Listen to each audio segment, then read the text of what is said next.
출애굽기 15장 22절부터 27절 말씀 우리 같이 한 목소리로 합독합니다. 모세가 홍해에서 이스라엘을 인도하매 그들이 나와서 수르 광야로 들어가서 거기서 사흘 길을 걸었으나 물을 얻지 못하고 마라에 이르렀더니 그곳 물질이 써서 마시지 못하겠으므로 그 이름을 마라라 하였더라.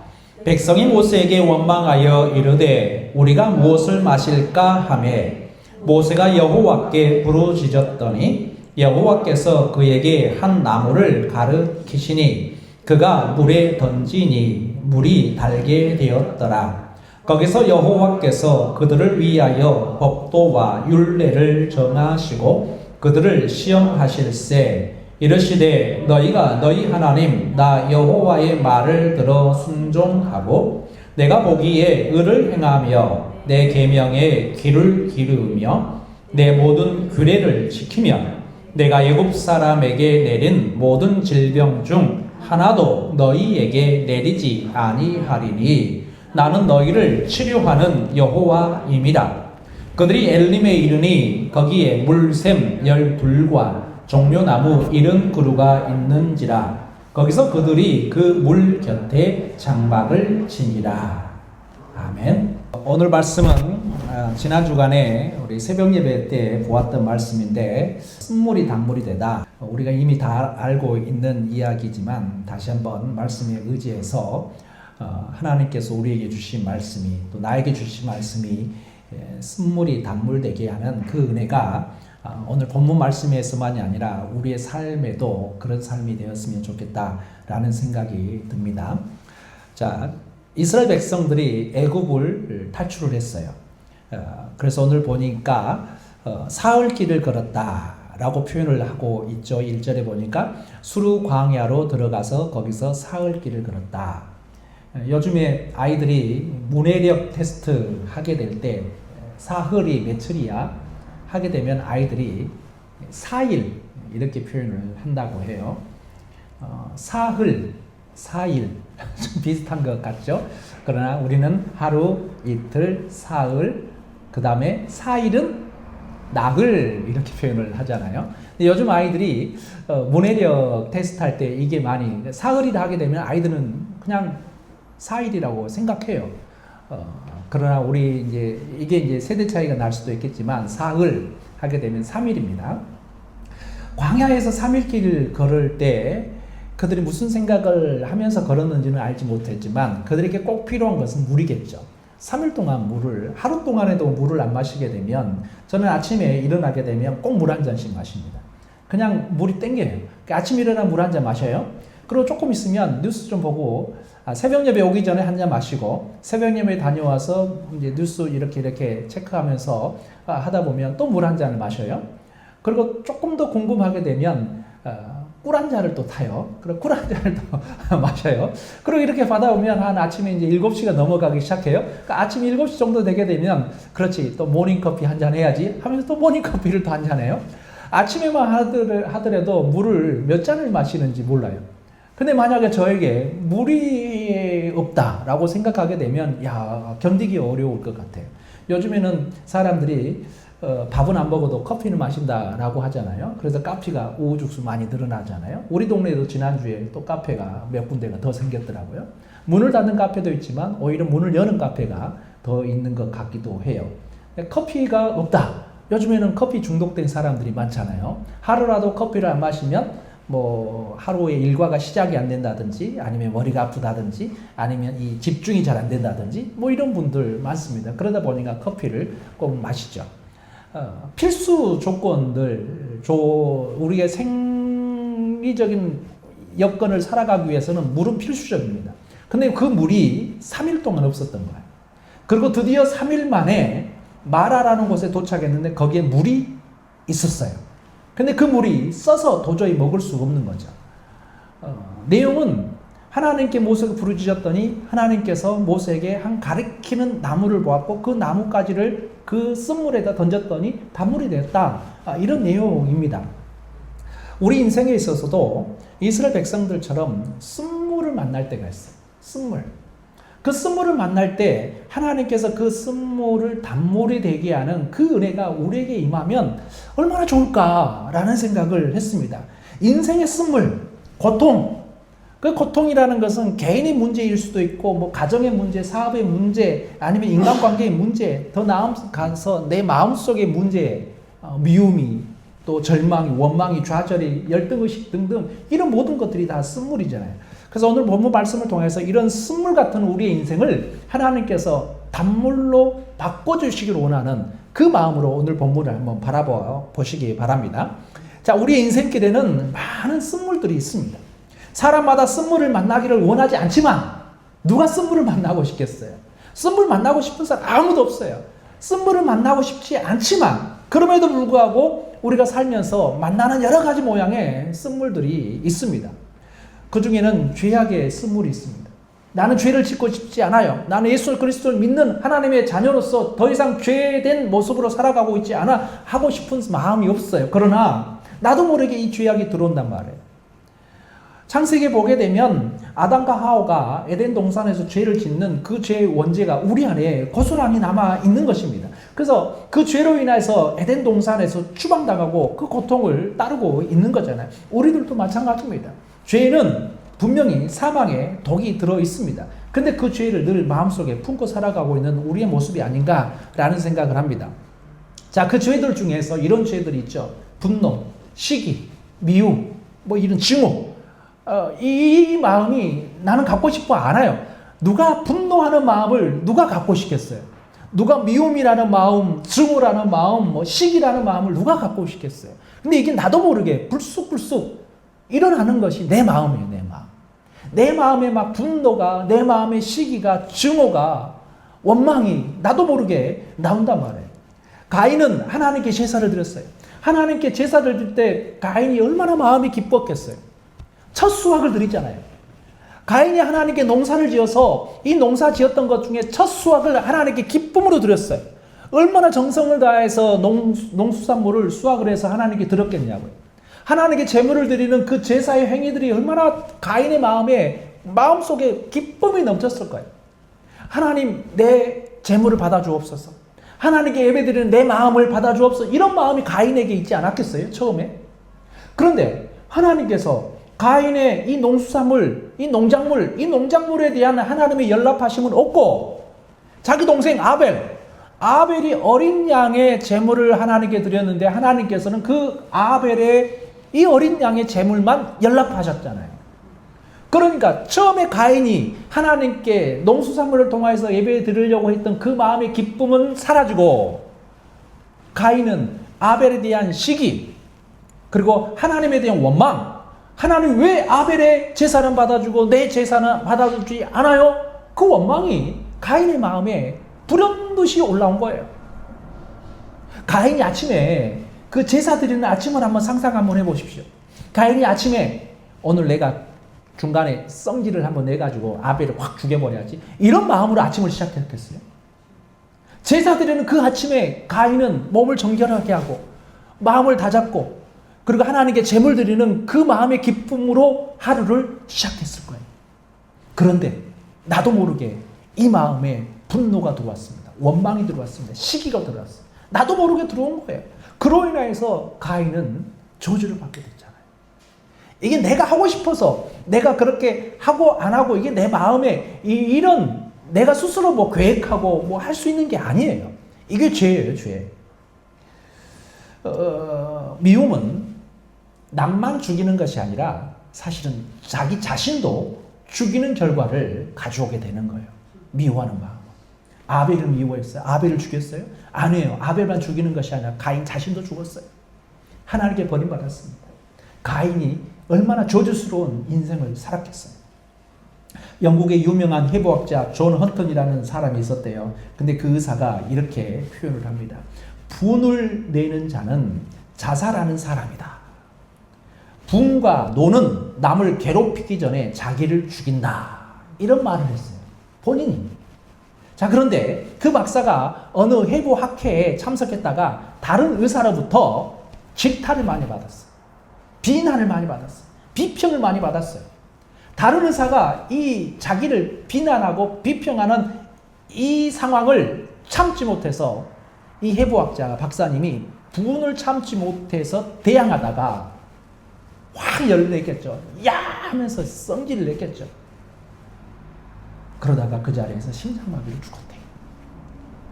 자기가 부는 노는 상대방을 죽이는 것뿐이 아니라 내 자신을 죽이는 것이다 라고 하면서 평소에 그런 말을 자주 했던 사람인데 오히려 자기 스스로가 다른 의사가 비난하는 것을 못 참고 분노하다가 성질내다가 자기 자신이 심장마비로 죽었다는 것 아니겠어요? 얼마나 아이러니해요. 자, 더 나아가서 질병, 죽음, 이별, 실패 이런 선물들이 있습니다. 건강관리를 잘하는 사람도 나이가 들면 여기저기 아픈 곳이 생기고 병원 갈 일들만이 많이 생깁니다. 스트레스 때문에 또 우리의 늘상 대하는 공기질, 인천의 공기질 얼마나 안 좋아요? 시골에 살다가 인천 올라가게 되면 인천의 공기질이 나쁘대, 질이. 그러다 보면 그 공기를 내가 어떻게 선별해서 숨을 쉴 수 있는 게 아니잖아요. 그러다 보니까 이 지역사회의 공기질, 이것도 건강하고 건강에 치명적인 영향을 끼치는 거예요. 물 마시는 거, 상수, 상하수도, 이런 물에 대한 것은 겉으로는 깨끗하게 맑은 물인데 그 안에 뭐가 중금속이 들어있는지 뭐가 들어있는지 아무도 모릅니다. 먹는 물, 환경, 식재료, 우리가 먹는 식재료 중에서 농약 없는 식재료가 있을까요? 유기농? 유기농도 어느 정도 농약이 들어있어요. 그냥 농약 없이 농사 짓는 것은요, 이게 가능할까라는 생각이 들어요. 우리가 먹는 쌀, 고추, 배추, 고춧가루, 할 것 없이 저희 어머니가 농사를 봐도 저희 어머니도 농약 쳐요. 그 농약의 한도적인 그 문제에 많이 치느냐 적게 치느냐 이런 조절이 좀 있는 것 뿐이지 농약 안 친 농작물이 어디 있어요? 다 친단 말이에요. 그리고 우리가 소독해서 깨끗하게 해서 먹으려고 하는 것 아니겠어요? 식자재가 거의 대부분 음식물들이 오염되는 것 우리가 알 수가 없습니다. 그런 것들 때문에 우리의 삶이 우리의 이 신체가 고통을 받고 있어요. 근데 어느 정도의 이게 좋지 않은 것들은 우리가 그걸 뭐라 그럽니까? 면역력이라고 그러잖아요. 어느 정도 좋지 않은 것이 내 몸에 들어와도 면역력이 있어서 좋지 않은 대기질로 인해서 공기를 쉬어도 내 몸 안에 면역이 있어서 그 정도는 내가 거뜬히 이겨내요. 근데 면역력이 약한 사람은 좋지 않은 대기질로 인해서 공기의 질로 인해서 금방 코가 맹맹해지고 목감기가 걸리고 이런 사람들 많이 있잖아. 민감한 사람들. 면역력이 없으면 그런 부분. 그러다 보니까 환경적인 영향으로 인하여서 우리 몸에 질병이 찾아오게 되는 거예요. 그 질병들로 인해서 우리는 고통당하고 있습니다. 병원을 가야 되고요. 돈을 써야 되고요. 활동하는데 지장을 받게 되는 것입니다. 청년들을 보게 되면 사랑하다가 이별에 쓴물을 마시는 경우가 있어요. 죽을 듯이 사랑하다가 언젠가 깨지는 경우가 얼마나 많이 있습니다. 그러다 보면 노래 가사들 보세요. 여러분들 요즘에 유행하는 노래 가사들 보게 되면 그 사랑에 대한 이별, 사랑에 대한 설레임, 그 설레임이 깨지고 다시 만남, 이런 사랑 아니면 노래가 이루어질 수가 없어요. 노래 가사들 보게 되면 다 사랑과 연관되어 있습니다. 그 사랑 중에서 사랑해서 미칠 것 같은 노래도 있고 사랑하다가 헤어져서 그 헤어짐의 아픔 때문에 노래하는 것도 있고 얼마나 많은지 모릅니다. 서로 사랑하고 좋아했던 사람들이 내 곁을 떠났을 때는 그 떠남으로 인해서 밤에 잠을 못 이루고 화가 나기도 하고 내가 무엇을 잘못했지 자기 자신을 되돌아보기도 하고요. 평소에 생각하지 않았던 여러 가지 것들을 생각하는 경우가 우리 안에 있습니다. 그 쓴물들이 그 이별의 쓴물이 나도 모르게 내 안에 들어오는 것입니다. 또 어떤 이들은 사업에 대한 실패, 사업을 도전했는데 그 환경적인 영향으로 인해서 실패하는 경우 이건 꼭 될 거야 라고 확신했는데 그게 잘 되지 않는 쓴물을 우리가 만나는 경우도 있습니다. 근심과 염려와 불안과 두려움이 우리 안에 찾아옵니다. 그런 걸로 인하여서 우리는 마음에 상심이 찾아오게 됩니다. 그 상심으로 인하여서 낙심하게 되고 낙심에 빠지게 되면 신앙의 실패자까지 되어버리고 맙니다. 출애굽한 이스라엘 지파의 대표자 한 사람씩 뽑아서 가나안 땅을 정탐하게 하죠. 12명씩 정탐하러 갔는데 그 정탐했던 10명의 사람들이 큰일 났다. 가나안 땅에 있는 사람들은 거인들이다. 무기도 많다. 아주 전사급의 사람들이다. 라고 막 입소문을 내기 시작하니까 그 보고를 받은 사람들이 다 낙심했습니다. 낙심한 끝에 모세를 원망하고 여호수아를 원망하기 시작하죠. 낙심이 찾아오게 되면 그 낙심의 결과로 원망하기 시작합니다. 칼을 들기 시작합니다. 그래서 상대방을 공격합니다. 사람만 공격하는 것이 아니라 하나님을 공격합니다. 하나님 이럴 수가 있습니까? 하면서 공격하는 거예요. 낙심이 찾아오게 되면 이렇게 되는 것입니다. 낙심하는 일이 많이 생기게 됩니다. 그러게 사도 바울이 경고하였습니다. 사도 바울이 갈라디아서 6장 9절에 우리가 선을 행하되 낙심하지 말지니 포기하지 아니하면 때가 이름에 거두리라. 낙심하지 말라. 포기하지 말라. 때가 이르면 거두게 될 것이다. 라고 분명히 말씀하고 있습니다. 자, 이런 우리 쓴물을 나는 원하지 않았지만 그 쓴물이 내 인생에 계속해서 있는 이런 상황에서 우리는 그 쓴물의 인생으로 끝나면 안 되는 거잖아요. 그래서 그 쓴물의 인생에서 쓴물이 단물이 되는 소망을 우리가 가져야 되는데 쓴물이 단물이 되는 소망은 바로 우리 예수님이다 라는 사실입니다. 자, 오늘 본문의 말씀에 모세가 이 쓴물을 만나는 상황에서 모세가 하나님께 부르짖었습니다. 모세가 하나님께 기도하자 하나님께서 그에게 한 나무를 지시했어요. 그 나무는 문제를 해결하는 나무였습니다. 한번 25절 말씀 볼까요? 25절 같이 읽겠습니다. 25절 시작. 모세가 여호와께 부르짖었더니 여호와께서 그에게 한 나무를 가르치시니 그가 물에 던지니 물이 달게 되었더라. 거기서 여호와께서 그들을 위하여 법도와 율례를 정하시고 그들을 시험하실세. 한 나무를 가리키시니 그가 물에 던지니 물이 달게 되었더라 라는 것입니다. 이 나뭇가지는 단순한 나뭇가지였습니다. 그러나 하나님께서 가리키는, 하나님께서 지시하자 그 단순한 나뭇가지는 그 나뭇가지가 단순한 나뭇가지가 아니라 문제를 해결하는 기적의 나무가 되었다라는 것입니다. 마실 수 없는 쓴물이 마실 수 있는 단물로 바뀌었습니다. 이 나무는 하나님이 그 백성을 구원하시려고 준비해 놓으신 나무였어요. 주님을 믿고 영접한 자들은 죄인이 의인으로, 사망에서 생명으로, 저주에서 축복으로, 진노의 대상이 사랑의 대상으로 바뀌는 것입니다. 예수 그리스도께서 십자가에 못 박혀 죽으심으로 인하여서 쓴물 같은 우리의 인생에 그 나무에 달리신 예수님께서 하나님께서 가르치시는, 하나님께서 지시하시는 문제 해결의 소망의 나무가 되었습니다. 그게 바로 예수님을 예표하고 있다라는 사실입니다. 그래서 문제 해결의 소망은 바로 우리 주님에게서 오는 것입니다. 신약 성경에 보면 나인성 과부가 등장하는데 그 과부는 나인성 과부라고 표현하고 있습니다. 과부는 뭐예요? 남편이 일찍 죽었어요. 남편이 일찍 죽다 보니까 이 나인성에 있는 이 여인은 아들을 믿고 아들을 의지해서 살기 시작합니다. 근데 어느 날 아들까지도 죽었어요. 그리고 예수님께서 나인성에 들어가셨을 때 그곳에서 이 아들의 장례식을 치르는 것을 보게 된 거예요, 예수님. 그래서 그 나인성 이 과부가 그 장례를 치르는 과정에서 예수님께서 여인에게 울지 말라고 했어요. 울지 말라고 이렇게 격려했겠죠. 위로했겠죠. 그런데 이 과부가 마음이 얼마나 상심이 컸겠어요. 그래서 이 예수님이 누군지는 모르지만 한 사람 붙들고 하소연하는 것입니다. 하소연하는데 하나님 어떻게 이럴 수가 있습니까? 하나님 나에게 어떻게 이럴 수가 있어요? 남편도 일찍 데려가시고 나는 이 아들 한 명 소망을 가지고 살아가고 있는데 이 아들까지 뺏어가 버리면 나는 어떻게 살라고요? 하면서 하소연하는 것입니다. 그때 예수님께서 이 죽은 장례식을 치르고 있는 이 죽은 아들을 예수님께서 다시 살려주십니다. 예수님께서 아들을 살려주세요. 예수님은 성부 하나님과 더불어 만물을 창조하신 성자 하나님이시기 때문에 주님이 말씀하셨더니 이 죽은 청년이 살아났습니다. 주님의 말씀을 들을 때 우리의 영혼이 살아납니다.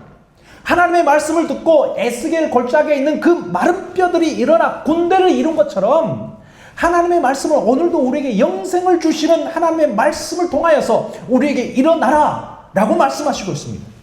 죄악의 자리에서 일어나기를 원합니다. 영적으로 잠든 자리에서 일어나라고. 유혹에 받아서 넘어진 그 자리에서 이제 그 유혹 더 이상 받지 말고 일어나라고. 슬픔에서 절망 가운데서 탄식하는 자리에서도 일어나라 라고 우리에게 말씀하고 있습니다.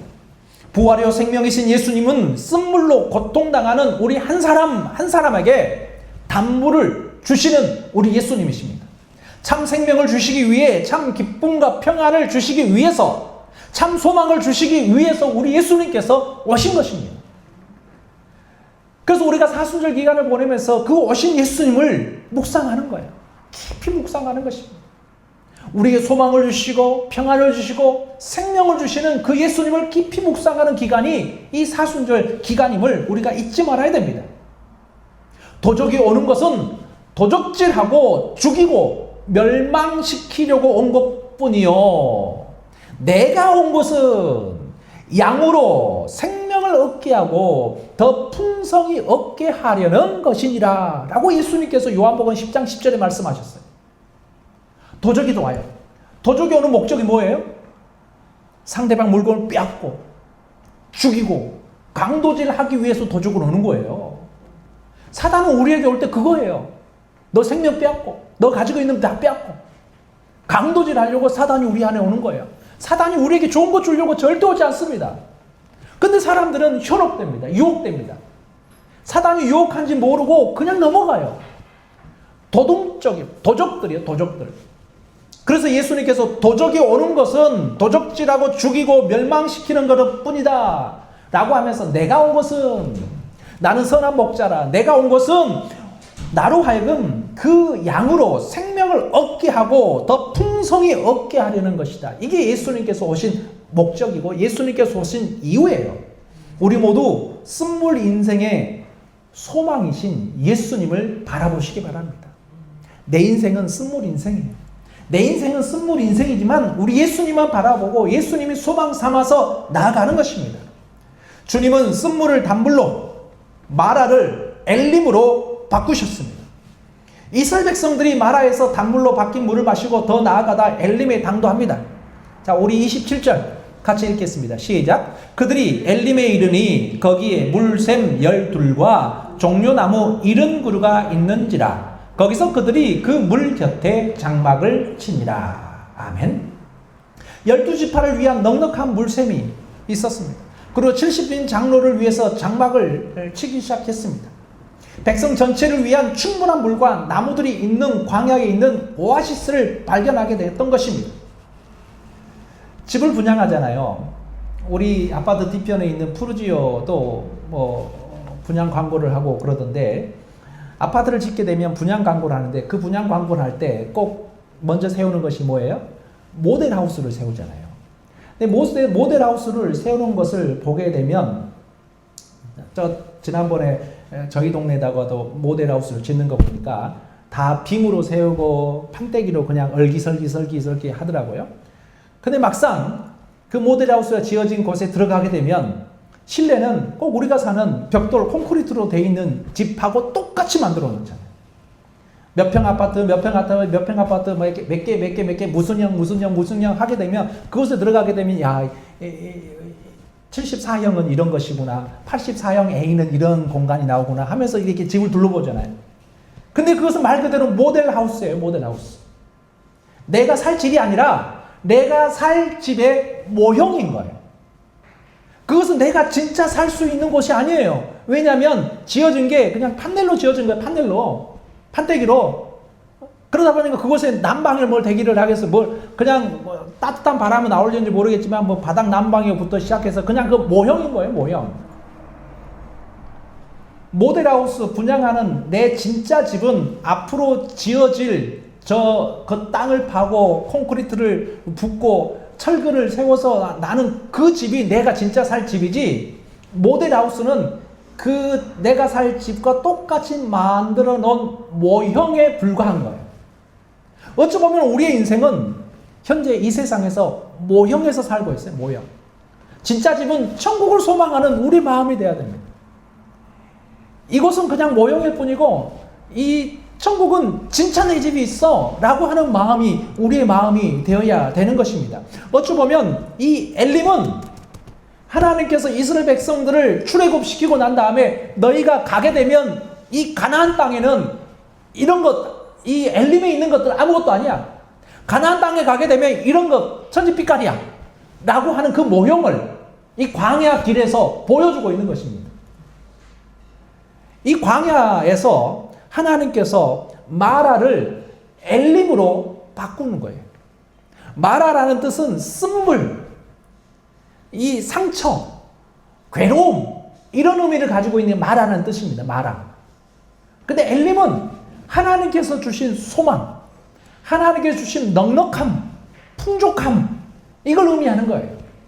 이스라엘 백성들이 마라에 당도했어요. 근데 마라에서 끝난 게 아니잖아요. 마라에서 엘림에 당도하게 된 거예요. 하나님께서 마라에서 엘림으로 이동시켜 주시겠습니다. 뭐 순간 이동이 아니라 그들이 걸어서 가게 되는 것이죠. 하나님께서는 마라를 엘림으로 바꾸시고 쓴물을 단물로 바꾸시는 하나님. 그 하나님을 우리가 의지하고 믿고 있다라는 사실입니다. 우리의 은혜를, 우리의 삶을 우리가 분명히 깨닫고 나아가야 되는 것입니다. 사실은 룻기에 보게 되면 나오미라는 여인이 나오는데 이 나오미는 시어머니였어요. 시어머니에게는 이 나오미라는 여인에게는 아들 2명이 있었습니다. 아들 2명이 있었는데 이 나오미가 이스라엘 지역에서 살다가 가나안 지역이죠. 이스라엘 지역에 살다가 이방 지역에 사는 아랍이라는 동네에 가서 살았던 거예요. 한번 좀 더 성공해보고자. 그런데 남편이 죽어요. 남편이 죽자 조금 후에 큰아들이 죽어요. 조금 후에 둘째 아들까지 죽어요. 나오미가 마음이 얼마나 상심이 컸겠어요. 근데 다행히 이 두 아들을 결혼을 시켰어요. 근데 며느리가 둘이 있겠죠. 근데 큰 아들의 며느리는 자기 고향으로 돌아가요. 근데 둘째 아들의 며느리 룻은 이 나오미를 따라옵니다. 근데 나오미가 이제 타지에 가서 이제 실패를 맛봤잖아요. 더 이상 살 수 없잖아요. 그래서 자기의 고향으로 돌아옵니다.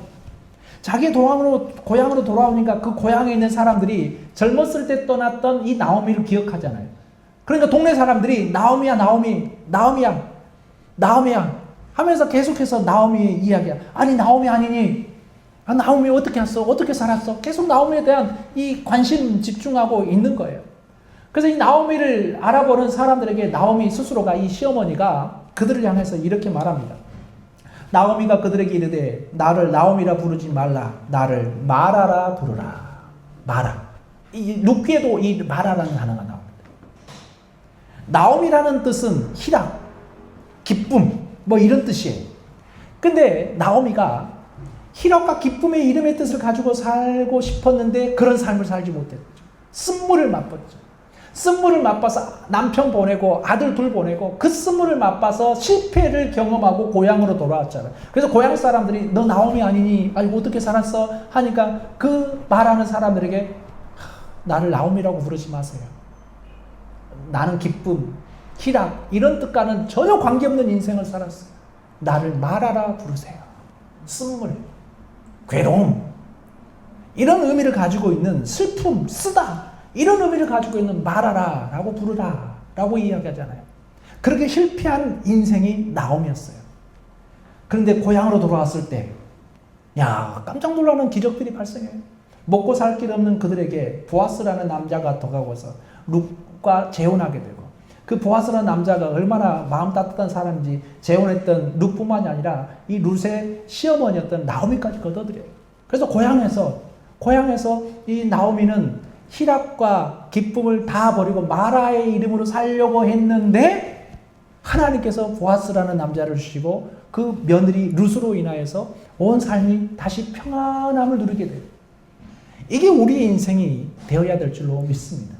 내가 무엇인가 성공하려고 하는 것, 그건 실패를, 그것은 마라 같은 쓴물을 경험하게 될 것입니다. 그러나 하나님을 의지할 때, 하나님께 나아갈 때 하나님의 은혜가 임하게 되고 마라 같은 인생이 엘림 같은 인생으로 바뀌어질 줄로 믿습니다.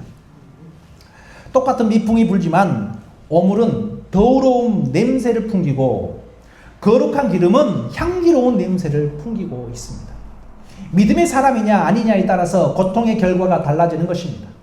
우리 모두 주님 안에서 쓴물이 단물이 되고 마라가 엘림이 되는 이런 은총을 받는 우리 선한목자교회 모든 성도님들의 삶이 되기를 간절히 축원합니다. 기도하겠습니다.